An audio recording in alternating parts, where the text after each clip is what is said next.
Matter of Fact's podcast back on deck. It is beautiful Sunday morning in Saluda, North Carolina at Prepper Camp 2023, 10th anniversary of Prepper Camp. Day 3.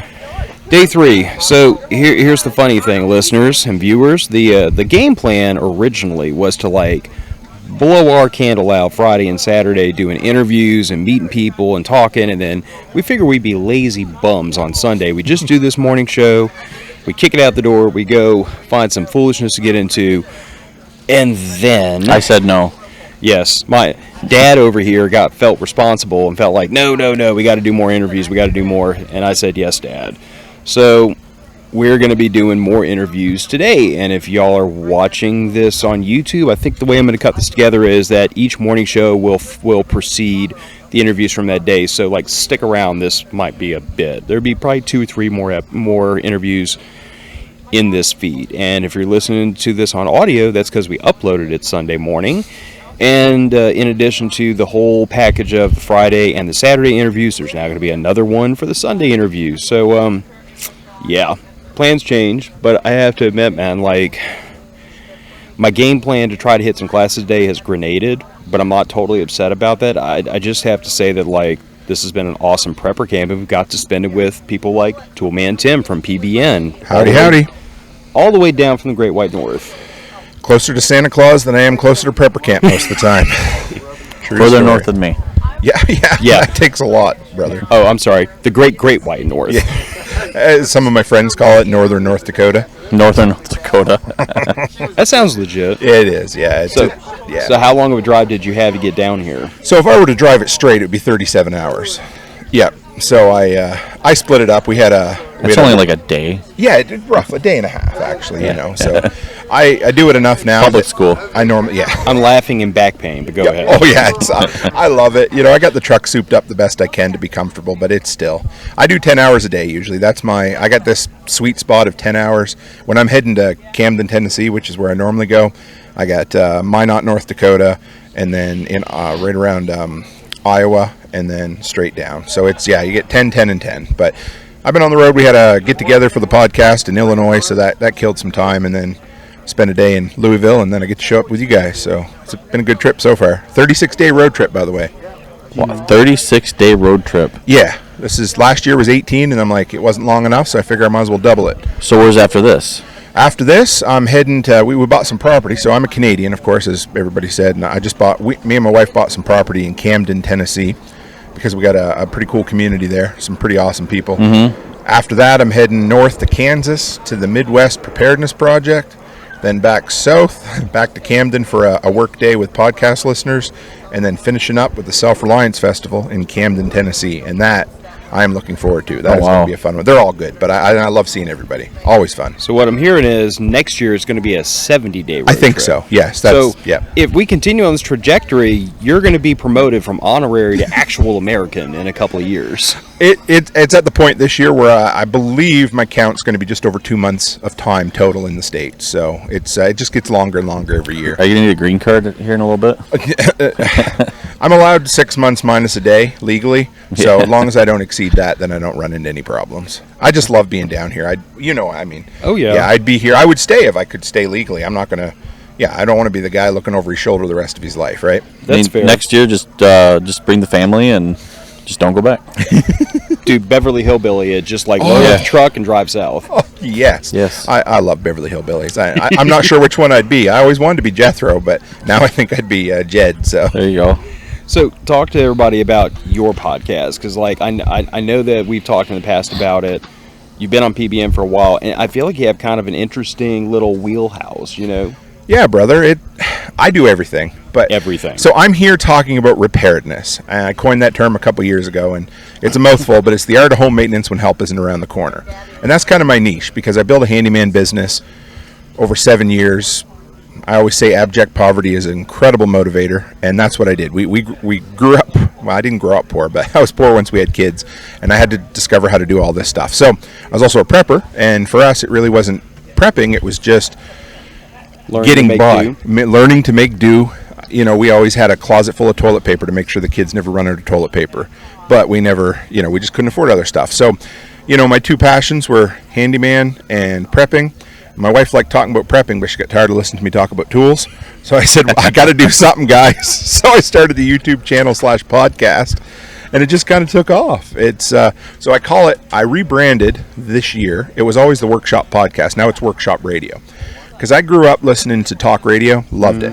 And so every one of my buddies' dads always had an old AM radio sitting on the shelf in the workshop. So that's kind of I don't know how to, I'd say I'm a bit between a podcast, Art Bell, and Bob Vila, somewhere in there. Nice. And yeah. Interesting dichotomy, but I can kind of see that. Yeah, so, I'm passionate about backup power. That's like the geekiest thing you could ever say, but that's why you and I get along so well. Yeah. I don't know, we had a good old discussion about that 0.0 over there. I love it. That's cool, man. I got it's about 3,000 watt solar power station, whatever you want to call it, and I was geeking out on it because when they reached out to me, you never feel worthy, and I'm always very particular about products I'll partner with because I have to make sure they have to send it to me. I have to play with it. I'm like, if it's a piece of, can I swear on here or no? No, I won't. It's good. A piece of crap. So it's good. PG-13 is what fair enough. Yeah, I sometimes, guys, I'll hold it back, but sometimes I got a bit of a potty mouth. So anyway, if it's a piece of crap, no I worse won't. Than I am. Yeah, I will. I'll tell you. I mean, I've got a video on a knockoff DeWalt battery that has got me, I don't know, a couple 100,000 views, and the company sent it to me, and it was an outright lie. And I called them out on it, and I'm like, sorry, So, yeah, so prepping, backup power, independent living, entrepreneurship through freedom, because I think entrepreneurship is a pillar of preparedness. And it doesn't mean you got to be a full-time guy. You just need to have some sort of side hustle gig. Because the stuff we went through over the last 3 years, I'm telling you, a little bit of independence in your income and income-making ability, dude, there's nothing better. So I guess kind of going off of that, yes, 3 years. So we knew, Phil and I know what the last 3 years in the United States was. Yes. What was it like in Canada? It was, I live in Alberta. Okay. And so I call Alberta the Texas of Canada. And that's not saying much, because what I love about the American system is you guys have, tell me if I'm wrong, but basically a union of semi-independent states, right? Sort of. Somewhat. So more independent than most other nations, fair. pull off less independent than I wish they were. Absolutely. Okay, cool. Because in Canada, of course, we have provinces, and provinces can't extend any more freedoms to you. All they can do is become more oppressive. So all that's happened in Alberta, which is kind of odd how that works. Yeah. So it's like federal government makes all the rules. Yeah. And the only thing that smaller governments can do is make more rules. They can't. Yeah. That sounds like a really bad trend. Oh, it's horrible. So the only reason that Alberta is good is that they just haven't implemented more restrictions over the years than the rest of the country. So anyway, but it was tough. We went through lockdowns. We went through a second kind of shorter lockdown. We had mask mandates for the better part of a year and a half, which I did my best to completely ignore. But the cool thing is that I was my own boss. So I got to choose who I worked for. I got to choose what businesses I got my supplies from. I got to choose what customers I worked for. And so you can infer what you want from that, but the freedom, I got the freedom to make most of the choices that I wanted to make. Oh, you put yourself in the driver's seat by working for yourself.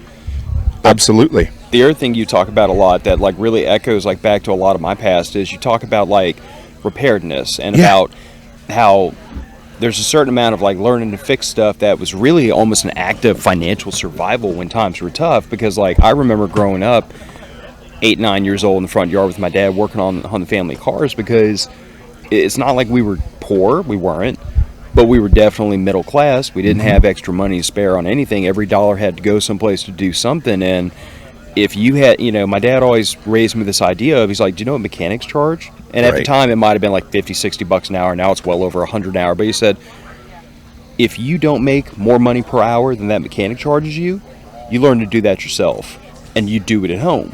And I was like, that makes a certain amount of sense. If I got to pay a mechanic 8 hours to fix my car, or I take 8 hours off of work myself and fix the car because I work cheaper than the mechanic does, which is usually the case, that just makes good financial sense. So I grew up with this idea of I need to learn how to work on the car. I need to learn how to do basic home repairs. I need, right now the big thing my wife and I are we're not fighting between the two, so we're fighting with ourselves, is the house needs a little bit of work. The ceilings need to be repainted in the entire house. Now, over the years, we've repainted every wall in the house, but the ceilings have got to get done, and we have been putting that off intentionally because painting is awful, and painting ceilings is the awful of awful. So like me and her, Come to my house, it's all like plaster and wavy, and it's even worse if you got stucco on the ceiling. Yeah, we don't. It's just drywall. It's just textured drywall. But that's the thing we're fighting with now is like, how much would a painter charge us to come in just to do the ceilings in the whole house, and at what dollar amount do I step in and say, I don't care how bad it is, I'm going to do it myself, I'm saving the money, or is it reasonable enough where I'm like, you know what, this is worth me not having to do, like, why don't me and my wife and daughter like spend a day chilling in the front yard, barbecue or something, and let somebody else go in for a reasonable amount of money and pay it. But like, that's a lot of what you talk about, is this idea that like we live in a society that says, oh, new shiny thing, throw the old thing away. Yeah. And it's like, but there's all these things that you can repair, you can repurpose, you can recycle, you can just keep, because it still does the job. And that constant cycle of throw out stuff that still works to buy new shiny stuff, I mean, that is like, that, I mean, to me, that is like the pathway to poverty, if you follow it. If anybody's ever hired somebody to come in and repair an appliance, this is a great example for me. So I have. My business is my big business now is property management. So I go in and I fix things that break in rental properties and that sort of thing. So appliance repair people, crazy, expensive, and I get it because they have to buy the whatever. Everybody's time's worth whatever they want it to be if you're willing to pay it. So what I do is every time a dryer dies, because dryers are one of the things that go the most often. Mm-hmm. So I've had 5 dryers go in rentals. I look after 26 rentals. So that's, what is that, 20% of my rentals this summer have had a dryer die. So what I do is I keep a couple extras on hand. I take a new one or a refurbished one. I put it in. I bring the last one back to my garage. And here's the thing.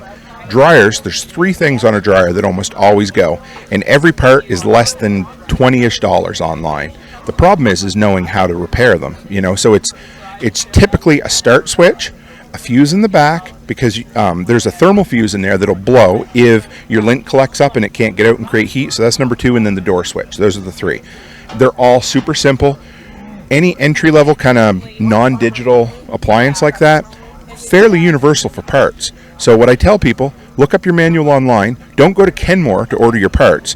Type that part number into eBay and Amazon and buy the cheapest one you can get, because they all come from the same place. And then buy 2 of them, because if you can get a thermal fuse for $4, have 2 of them, because if it blew once, it might blow again. So that, for me, people are intimidated by appliances, but take your time. Worst case scenario, take an old dryer out to your shop, tear it apart, and learn how it works. If you break it, you didn't lose anything, but you know what you gained? A whole lot of knowledge on how that stuff works. Mm-hmm. No, I mean, that's a good point. A couple years back, my gas dryer was misbehaving, and I did pay a small appliance repairman. It was pretty reasonable, if I remember right. It was only a couple $100. But I remember when he came out, I told him, I'm like, I'm having an issue where, like, sometimes it makes heat, sometimes it doesn't. It's got to be a gas valve. I mean, I'm not a moron. I kind of know how these things work. And, he got into it. He's like, yeah, I can't remember if it was the start or the run valve. There's 2 separate gas valves in this thing, and like one starts and then the other one picks up. Mm-hmm. And he's like, one of them is misbehaving, and I'm like, okay, change them both. Good call. And he kind of cocked his head just a little bit to the side, like he wasn't expecting that answer. And I'm like, those gas valves are the exact same age. It's the exact same part number, isn't it? He said, yeah. And I'm like, okay, so what are the odds that I pay you this amount of money, you take one out, you leave, and then in a month, you got to come back and do the other one, charging the exact same amount again? I'm like, how much extra is it to change the air valve? He said, oh, just cost the part. I mean, I got to take the whole manifold apart anyway and everything. They're like, change them both and be done with it. And that gas dryer has given me great, faithful service ever since. But I also keep on top of the lint trap, and I also keep on top of the dryer vent. Mm-hmm. It's like my whole thing is, like, I'm not, and my wife knows this about me, like, I'm not averse to, this is old, it's crotchety, it's broken, it really does need to be replaced, let's replace it. But I am averse to this idea of replace rather than repair until the repair cost gets up to a certain point where it just doesn't make sense anymore. Our rule of thumb, for the most part, over the years has been 50% the cost of a new one. It doesn't always work, because sometimes you can look at something and you're like, I can put 50% in that and it'll start running, but it still looks like it's on its last legs. You know, like you came over on the boat with Noah, you know, so you're like, all right, dude, it's time to retire you. And especially things with water. So washing machines, I'm a lot less averse to fixing because they tend to rust, and, you know, and they are fixable, but they're more complicated. But electric stoves and dryers, two of my favorite for sure. But I love your point on preventative maintenance. That's another thing I talk about all the time. I talk about doing an ear, eyes, and nose inspection on all your stuff. So I use the ear furnace, for instance, as a really simple one. I mean, almost any forced air furnace has a motor in there and a blower chamber and a belt, usually, unless it's direct drive. And so here's the thing. Listen to your furnace. That might sound stupid. Most people are like, I don't even know my furnace really just kicks on, right? But, you know, once a week or once a month when you're wherever near your furnace, walk by it, sit there for 10 seconds and listen. Because the thing is, when you pay attention to that, you're going to notice when it starts making a funny noise. Right. And when it's making a little tiny ting, that's when you get your guy in to fix it, or you replace the fan or the motor now, as opposed to when the entire thing spins up, throws it out through the blower chamber, and now you have $1,000 worth of repairs instead of $100 blower motor, right? And then that's also, I mean, yeah, it's not going out now, but it'll go out when it's, you know, 10 below or something like that. The worst time possible. That's always when the furnace goes out, and so yeah, like, I mean, that's when it's being taxed, right? It's being used the most. Yep. And use your eyes too. So something about metal, when metal starts rubbing, what's it do? It gets shiny, right? Mm-hmm. So if you see a spot, everything else is kind of that tarnished, galvanized looking metal, and you see a spot that's really shiny, something's rubbing. And I always say, use your nose too. If you smell something off, deal with it right now, because that's usually due to friction or some sort of potential fire. One night we had something, and, you know, I tried to track it down. It smelled odd, come out of the furnace, almost like the belt slipped or something. And I spent 2 hours tearing it apart looking. It had a little like smoke smell that was 2 years ago, and I couldn't find it. But other times you'll hear it or smell it, and you go in there, and that belt will have, it's either half as thin or worse than that. It's decided it's going to sit on one side of the pulley and just burn its way through. Yeah. So yeah, use your senses and just pay attention, because that's the easiest way to know something's wrong. Which is nice to know, because I'm a new homeowner, you know, within a year or so. Mm-hmm. But yeah, so that's nice to know. I mean, especially, I mean, this is homeownership across the board. But if you're a new homeowner, I really feel like it's almost like, okay, I went from renting to where I was like, hey, just call, hey, maintenance guy, I need you to come over, do this, this, and this, to now I'm the maintenance guy. To where now I'm like, okay, I need to remember to change the furnace filter, or I need to remember to, you know, blow out the AC and wash out the AC unit every, you know, the beginning of every summer. I need to remember to, you know, just like what you said with like paying attention to the furnace, stuff like that. So yeah, I mean, because when you have your own place, or, you know, you're actually paying for that appliance, now it's not so easy just to call maintenance man. It's not usually that easy just to go out and buy a new washer or dryer. Like, yeah, they're expensive, and they can be expensive. So if you can sit there and be like, well, like my old roommate, his dryer, the belt slipped off, and it wouldn't tumble. So he texted me, and I'm at work, of course. So he texted me, he's like, hey, dryer won't work. Well, I'm at work. What do you want me to do about it? He goes, well, can you take a look at it? I'm like, all right, cool. I'll get up in the morning. I'll look at it. Okay, so get home, get to bed, get up in the morning, pull the whole entire housing off, and he goes, I didn't know you could do that. He's like, I thought it was all like basically one piece, you know. And he's not a stupid kid, but, you know, he just didn't know. Lack of experience. He just never, you know. And so so I'm like, okay, well, here you go. So I pulled it off, and I got down there and I showed him. I said, well, this is your motor, and it's really simple, because your dryer, you have the tumble, or, you know, the drum, and then you have the belt that goes around the drum to turn it, or sometimes they have they have a pulley system, but basically it's the belt goes down, there's a motor, it goes down to another pulley, and that's literally it. And all it did was something got in there, like, I don't know what happened, but it's just something got in there and it just popped that pulley right off. So I'm like, here you go. So I showed him how to get the pulley back on and everything. I said, now you know. So that way, if you ever happens again, you can just pop it right off, and turn it on and work like a charm. So I forget a lot, because it's been a lot of years since we were a first-time homeowner, and I forget that stress and the unknown of when you get started.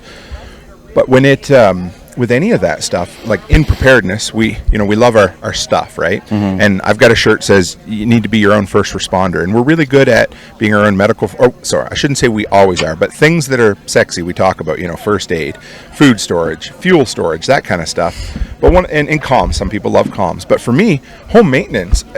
I used you in my presentation the other day, Phil, because people, I mean, for better or for worse, they love the episode that you and your wife come on, not because of the suffering you went through, but to hear your story and about the Hurricane Ida. Because I said, what happens if you lose half of your roof, but every neighbor around you also lost half your roof, and every roofer in your community is booked up for the next 3 years? I think if memory serves me, it took the best part of 6 months to finally get, between fighting with the homeowner's policy and then finally getting a roofer to come out and do it.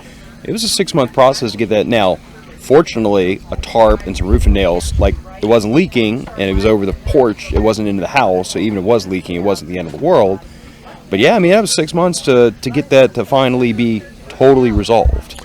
But that's perfect. A tarp and some nails. I tell people all the time, a lot of what repairedness is just a stopgap measure. Because in most instances, scenarios, I mean, yours was pretty bad, but in most times, if you can handle a repair for, to get you through 3 or 4 or 5 days to whenever the disaster is kind of mitigated a bit, then you're going to stop something from becoming a huge issue.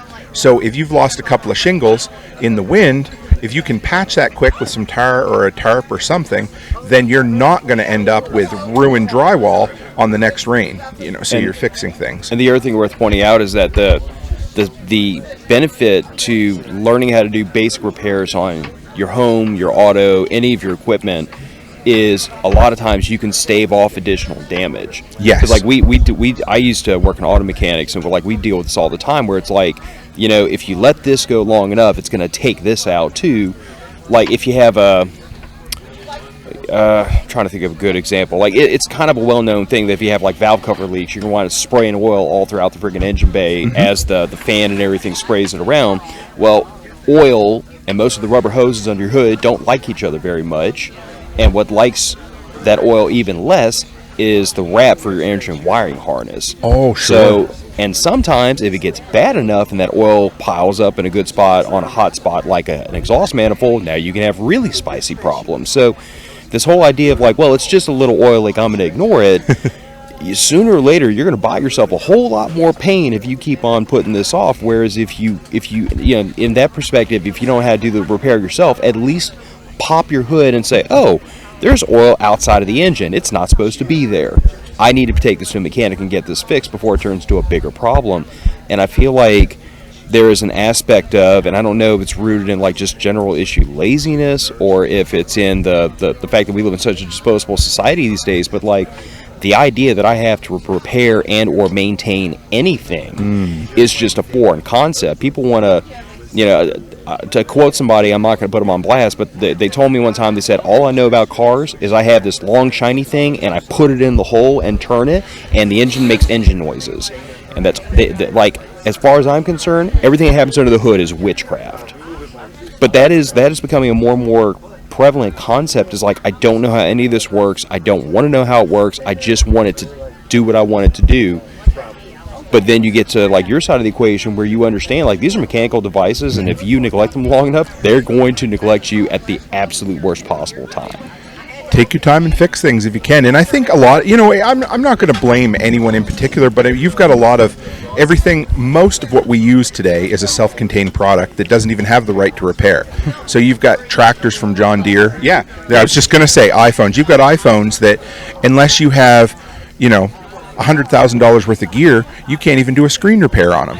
You've got John Deere tractors that the farmer used to fix with baling twine and rubber tires out in the field that can't even be touched without proprietary software and the company laptop. So you've got, plus you also have a disposable society where things have been made to, okay, let's get rid of it. So all of that, and we live in a postmodern society at this point who has, we've gotten to the point where we're wealthy enough, even the poorest of us are wealthy enough that we don't necessarily think, hey, I don't need to fix that. We'll just get a new one because it's cheap enough. I'll just go to Walmart and, I don't know anybody that fixes LED TV or like flat screen TVs anymore. There's a couple on YouTube, but they're difficult to service. So yeah, I think it's a reflection of a lot of things. Yeah, well, and to follow all that up before we start to wrap this up, I also think part of the root problem here is that, like you said, because interest rates have been so low, money has flowed so freely, products have been so cheap for so long, we've gotten to this point, and now I can't speak for Canada, but I feel like I can speak for the U.S., and I can't imagine Canada's that much different. The rise of inflation is causing interest rates to go up. We're seeing home mortgages, auto loans, consumer credit cards. Interest rates are going up, and that is meaning that things that were traditionally financed are getting much more expensive to finance. And that's to top off the fact that, I watch a couple of YouTube channels on various financial aspects because that's kind of my background, and I saw somebody was trying to sell a Ford F-150 brand new at a dealer's lot for $127,000. Wow. I'm sure it was the prettiest Ford on earth, and it makes you eggs in the morning, and it folds your laundry just right. I'm sure it does really cool stuff, but still the idea that like the house I live in, my first home, only cost me 20 grand more than that truck did when I bought it. And it's this nauseating thought of the cost of these things is going up so fast, and the interest rate is going to make these things even more expensive to purchase because, you back in the day when you get a 5.5% auto loan, by the time that gets done amortizing across 5 years, you're going to pay an additional 20% on top of the sticker price in interest. At 20% of $127,000, I'm doing the math in my head, that's a ton of money. That's $25,000 interest. Yeah. So we're getting to the point where, and some of the mechanic channels that I follow have said the same thing, that they're seeing late 90s Toyota pickups and mid 2000s Toyota pickups coming into the shop, and they need a lot of work. They've reached that age. They've reached 250, 280,000 miles. They need engine work. They need rear end work. They need transmission rebuilds. And in the past, the owners were like, it's a Toyota. I know it's reliable, but it's got 250,000 miles. I'm just going to move it on down the road. And what he's seen in about the last year is that people are whipping out the checkbook and dropping $5,000, $6,000, $7,000 in repair costs. Sure. Because the cost to replace that Toyota truck is so high and the interest rate is so high, it makes more sense to repair. So I think we're seeing a situation developing where that trend is starting to turn hard the other direction, and we're going to get into a situation where repairedness becomes more the order of the day than it has been for most of our lifetime, just because the cost to replace is going up and the cost to repair isn't going up that fast. Right. Well, but that's the thing though, is going off of that, so I bought a brand new 2023 Toyota Tacoma. The only reason I bought new was because used were so freaking expensive. Yep. And private sale or lot, pick your battle, I guess, but people were, or people are hanging on to their used ones even longer now. And so I had, with the money I put down, even the money I didn't put down, even if I would have just paid the sticker price for it, it was only maybe $10,000. Some of them were only $10,000 more than a brand new vehicle. And you're finding ones so there was one I was looking at. It was a 2015 or 2016 Tacoma Sport, and it had it had 100 and I think it had, if I remember, it had 112 or 120,000 miles on it, and they wanted 25,000. Believable. Oh, it's believable, but that's just insane to me. That's crazy. So it's and I understand if I would have took that, if I would have took that and I put the $10,000 down that I would have on the truck that I just bought, I'd be, my payment wouldn't be as high as it would be and all this stuff. But that's the thing though, is you're looking at a car that is 6 to 7 years old possibly. So now it's going up on 10 years old. So now, and then plus it's over 100,000 miles, almost 150,000 miles by the end of the year. You're sitting there and you're so these issues are going to start popping up when you research the issues of trucks, just in general, vehicles in general, at certain mileages that, these parts start going out, and you find those on the forums or whatever. Now you're so in 6 months to a year, I'm going to have to start replacing this. I'm going to have to replace this. Basically, I'm back to the nickel and diming that that's the reason I got rid of my Jeep. was because it was constantly I was constantly working on it. And so that right there, I was like, you know what, I'm just going to look for new. And luckily I found a good deal, and then the money I put down on it was even better, made the deal even better. But yeah, I mean, this truck, I'm planning on driving this truck into the ground. I mean, I will work on it when it needs maintenance. I'll work on it and all that stuff. But man, it's going to last me. Well, I mean, look at the situation when I moved my 2015 Tacoma that I just paid off, which I paid off 10 months early, by the way. Nice. That's a freaking blessing. It only takes about $50 a month extra on top of your principal payments on auto loan to make a real big, huge difference in the back end, by the way. They want you to pay way out. Oh, yeah, long. They do. Yeah. 7, 8, 9 years for some people now? Yeah. Anyway, yeah, sorry. Deep six that. But here's the thing. Truck's got 130,000 miles on it. It's paid off. It's 2015. It's in pretty good freaking shape. I keep on the top of maintenance. I do most of my own maintenance. I do all my own oil changes. It's got brand new serpentine belt on it. I've done all the friggin' pulleys. I've done a coolant flush on it. Did a transmission flush on it. It's in great shape, and I have no expectation that it will not last me a very long time. I don't intend to replace that truck for years and years and years and years for one reason and one reason only. If I had to go to the dealership lot, to a Toyota lot right now and find, say, a mid-level, not premium, not TRD or any of that, just a mid-level V6 equipped quad cab Tacoma, I know right now that's about a $35,000 to $40,000 truck. Sure. With a $35,000 to $40,000 plus 20% on top of that, maybe more like 30% on top of that, interest payments over the life of the loan, given the current loan market. I have no interest in that. And right, but that's what I'm saying is there's people like you who, you have your truck paid off, and some people, even back in the day, they'd be like, truck's paid off, let's go get another one. I knew people like that.